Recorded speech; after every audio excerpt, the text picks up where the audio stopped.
سورہ بقرہ کی آیت نمبر 116۔ اللہ تعالیٰ فرماتے ہیں وَقَالُوا اتَّخَذَ اللَّهُ وَلَدًا، اور وہ یہ کہتے ہیں کہ اللہ تعالیٰ نے بیٹا بنا لیا ہے۔ سبحانہ، اللہ تعالیٰ کی ذات بہت اعلیٰ ہے ان تمام باتوں سے۔ بل لَهُ مَا فِی السَّمَاوَاتِ وَالْأَرْضِ، بلکہ آسمانوں میں جو کچھ بھی ہے اور جو زمین میں ہے وہ سب اللہ تعالیٰ کے لیے ہے۔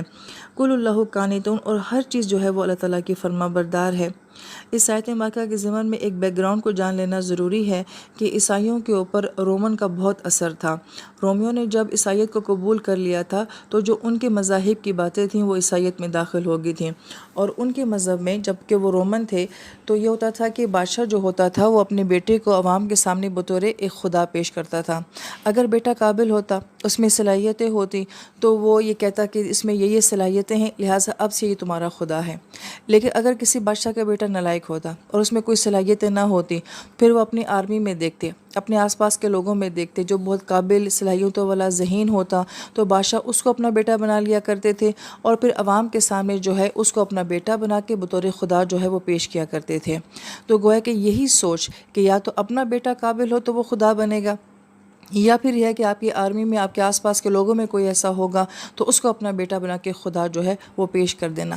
جب یہ لوگ عیسائیت قبول کرتے ہیں، کیونکہ پوری اسٹیٹ نے جو ہے وہ عیسائیت کو قبول کر لیا تھا، تو یہ باتیں جو ہیں وہ عیسائیت میں داخل ہوگی، لہٰذا انہوں نے کیا کہا کہ عیسیٰ علیہ السلام یا تو اللہ تعالیٰ کے ڈائریکٹ بیٹے ہیں، کیونکہ ان میں اتنی صلاحیتیں ہیں، اتنی موزانہ باتیں ہیں، اور اگر وہ ڈائریکٹ بیٹے نہیں ہیں تو کم سے کم عیسیٰ علیہ السلام کی خصوصیات کی وجہ سے اللہ تعالیٰ نے ان کو اپنا بیٹا اب بنا لیا ہے۔ وہی سوچ جو رومنز کی تھی، وہی سوچ جو ہے وہ کہاں آگئی؟ عیسائیت میں آگئی۔ لہٰذا ہمیں یہود و نصارہ کو سمجھنے کے لیے ان کی ہسٹری کو جاننا بہت ضروری ہے، پھر ہمیں جا کے یہ آیات جو ہیں وہ صحیح سمجھ آتی ہیں۔ تو اتخذہ یعنی کہ ان کی سوچ کو بیان کیا جا رہا ہے، ان کے نظریے کو بیان کیا جا رہا ہے کہ انہوں نے کس طرح سے یہ بات کہہ دی کہ عیسیٰ علیہ السلام جو ہیں وہ اللہ تعالیٰ کے بیٹے ہیں۔ لہٰذا اس آیت میں ان کا جواب دیا جا رہا ہے کہ بل لہ ما فی السماوات والارض، کہ زمین اور آسمان کی تو ہر مخلوق جو ہے وہ اللہ تعالیٰ کی فرما بردار ہے، تو تم مخلوق کو اللہ تعالیٰ کا بیٹا کیسے بنا سکتے ہو؟ کل اللہ قانتون، ہر مخلوق اللہ تعالیٰ کی قانت ہے۔